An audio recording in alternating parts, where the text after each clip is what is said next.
کرم خلت زر بنے پشتاروں کے، تن من دھن تیرے قدم پر وارے، تن من دھن یا رسول اللہ، تن من دھن تیرے قدم پر وارے، کیا نصیبیں ہیں تیرے یاروں کے، کیا نصیبیں ہیں تیرے یاروں کے، اور صدق و عدل و کرم و ہمت میں، صدق و عدل و کرم و ہمت میں چار سو شہرے ہیں ان چاروں کے، چار سو شہرے ہیں ان چاروں کے، اور بحر تسلیم علی میدان میں، بحر تسلیم علی میدان میں سر جھکے رہتے ہیں تلواروں کے، سر جھکے رہتے ہیں تلواروں کے، تو کیسے آقاؤں کا بندہ ہوں رضا، کیسے آقاؤں کا بندہ ہوں رضا، بول بالے میری سرکاروں کے، بول بالے میری سرکاروں کے۔ آج کی یہ محفل شیتل بریلی شریف کی سرزمین پر ایک عظیم الشان عنوان کے ساتھ فضائل صحابہ و اہل بیت کانفرنس اور پوری زندہ دلی کے ساتھ عاشقان رسول کی شرکت میں آپ سب کو مبارکباد پیش کرتا ہوں۔ اللہ پاک کی بارگاہ میں دعا کرتا ہوں کہ اللہ تبارک و تعالیٰ پوری امت کے کلمہ پڑھنے والوں کو صحابہ اور اہل بیت کی سچی غلامی نصیب فرمائے۔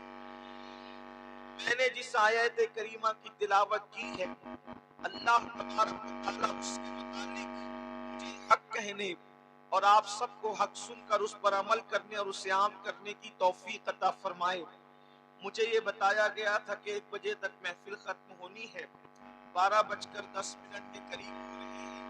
میں کوشش کروں گا اللہ کی توفیق سے وقت میں جتنی گنجائش ہے اس کے مطابق میں اپنی گفتگو کو مکمل کروں۔ عنوان 2 ہیں اور دونوں عنوان طویل بھی ہیں اور بے مثال بھی ہے۔ ایک تو فضائل صحابہ اور ایک فضائل اہل بیت۔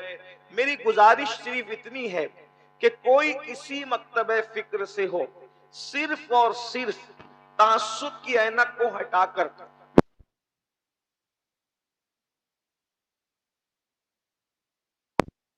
طنز والی بات نہیں کروں گا۔ اگر میں انصاف والی بات کروں تو آپ سب میری گفتگو کو سنیں، اس لیے کہ ہم لوگ اہل سنت صوفیہ کے ماننے والے لوگ ہیں۔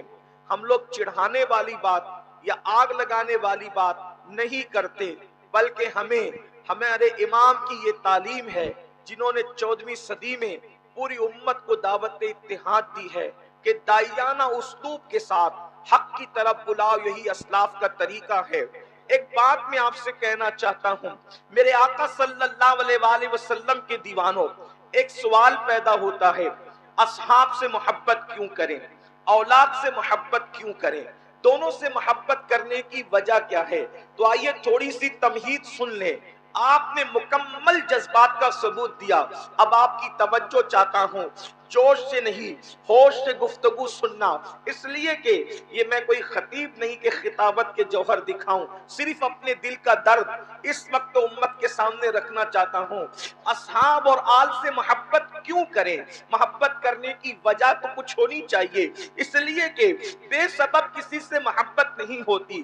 اب آل اور اصحاب کا ذکر ایک طبقہ ہے دنیا میں جو اصحاب کا ذکر خوب کرتا ہے، لیکن آل کی بات آئے تو ان کے دل چھوٹے ہو جاتے ہیں، اور ایک طبقہ ہے جو آل کا ذکر خوب کرتا ہے لیکن اصحاب کی بات آئے تو ان کے دل چھوٹے ہو جاتے ہیں۔ لیکن ہم اہل سنت ہے جو آل کا ذکر بھی کرتے ہیں تو خوب رج رج کے کرتے ہیں، اور اصحاب کا ذکر بھی کرتے ہیں تو رج رج کے کرتے ہیں۔ اس کی وجہ کیا ہے؟ اسی لیے ہمارے امام نے کہا ہے اہل سنت کا ہے بیڑا پار، اصحاب حضور، اہل سنت کا जाए बेड़ा पार, असहाबे हुजूर नज्म है और नाव है, इतरत रसूलुल्लाह की। इंशाअल्लाह यहाँ दोनों जिक्र सुनेंगे, लेकिन असहाब से मोहब्बत क्यों, आल से मोहब्बत क्यों? उसकी वजह एक बात मैं आपके सामने मुकद्दमे के तौर पर पेश करूं। देखिए बात इतनी है, हमारे लिए सब कुछ मोहम्मदुर रसूलुल्लाह है, हमारे लिए सब कुछ मोहम्मदुर रसूलुल्लाह है। इकबाल कहते हैं बमुस्तफा बरसा खैशना दी हमाओस, अगर बऊ न रसीदी तमाम पूलहबीस, पूरा के पूरा दीन मोहम्मदुर रसूलुल्लाह की जात है, पूरा दीन मोहम्मदुर रसूलुल्लाह की जात है। जो उनके करीब हो गया वो दीनदार हो गया, जो उनसे दूर हो गया उसमें और अबू लहब में कोई फर्क नहीं है। और मेरे इमाम उसकी तर्जमानी यूं करते हैं, उन्हें जाना उन्हें माना, न रखा गैर से काम, लिल्लाहिल हम्द मैं दुनिया से मुसलमान गया। हमारे लिए सब कुछ हुजूर है और अल्लाह ने हमें बता दिया। अल्लाह फरमाता है महबूब अगर तुम्हें पैदा करना मकसूद ना होता तो मैं कायनात पैदा न करता। अल्लाह ने फरमा दिया अगर जमीन बनाई है तो तुम्हारी खातिर बनाई है, आसमान बनाए हैं तो तुम्हारे लिए बनाए हैं, कायनात बनाई है तो तुम्हारे लिए बनाई है। इसी को तो मेरे इमाम कहते हैं जमीनो जमा तुम्हारे लिए, मकीनो मका तुम्हारे लिए, चुनीनो चुना तुम्हारे लिए, बने दो जहां तुम्हारे लिए, दहन में ज़बा तुम्हारे लिए, बदन में है जान, बदन में है जान, बदन में है जान। हम आए यहाँ तुम्हारे लिए, उठे भी वहां। नारे तकबीर, नारे रिसालत, मसलके आला हजरत फैजान। वो जो न थे तो कुछ न था, वो जो न हो तो कुछ न हो, जान है वो जहान की, जान है तो जहान। वाह वाह जिंदाबाद। बल्कि इश्क वालों के लिए क्या मियारे मोहब्बत है। हजरत सैयदना इमाम मुजद्दिद अल्फसानी शेख अहमद सरहिंदी, तवज्जो फरमाएं, इमाम मुजद्दिद अल्फसानी शेख अहमद सरहिंदी फरमाते हैं कि मैं अल्लाह की इबादत क्यों करता हूं। तवज्जो, मकतूबात में फरमाते हैं मैं अल्लाह की इबादत, कौन कह रहा है? मुजद्दिद अल्फसानी, सुल्तानुल मुवहिदीन सैयदुल मुवहिदीन फिल हिंद, जिसने अकबर और जहांगीर के फितने को धूल चटाया, वो मुजद्दिद अल्फसानी फरमाते हैं मैं अल्लाह की इबादत क्यों करता हूं। तो फरमाते हैं ओ रब्बे मोहम्मद अस्त, वो मेरे मोहम्मद का रब है, इसलिए मैं उसकी इबादत करता हूं। वाह वाह वाह वाह जिंदाबाद। अब पता चला मोहब्बत के मेयार जो कायम किए जा रहे, क्यों कायम किए जा रहे? मोहम्मद की मोहब्बत दीन हक की शर्त अव्वल है। इसी में हो अगर खामी तो सब कुछ नामुकम्मल है। अब क्या पता चला? अब जिससे इश्क होता है, हुजूर की मोहब्बत जान ईमान है। बोलो है कि नहीं? अगर सच कह रहा हूं तो मुझे ताईद चाहिए। अगर आप थक नहीं गए हैं तो याद रखिए, अब बात ऊपर की तरफ जा रही है।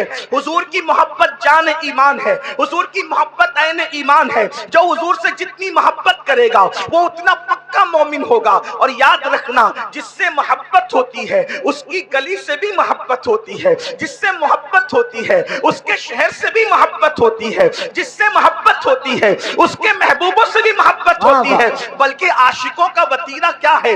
अल्लाह अकबर। अब तवज्जो करना, आलो असाब से मोहब्बत क्यों? अरे नादान, एक चमड़ा है, ऊंट किसी ने ज़बा किया, गाय किसी, ऊंट किसी ने ज़बा किया, बड़ा जानवर किसी ने ज़बा किया, बैल किसी ने ज़बा किया, और ज़बा करने के बाद उसका चमड़ा बाजार में बिका। चमड़ा तो चमड़ा होता है, लेकिन किसी खुशनसीब ने उसके जूते बनाए और वो जूते रसूलुल्लाह के कदमों में 1 मिनट के लिए पहना दिए गए। अंदाजा करें ऊंट की औकात क्या है, बैल की औकात क्या है, और ऊंट के चमड़े और बैल के चमड़े की औकात क्या है। लेकिन वो चमड़ा था जो बाजार में बेचा गया, बेकीमत लोग उसे समझते थे।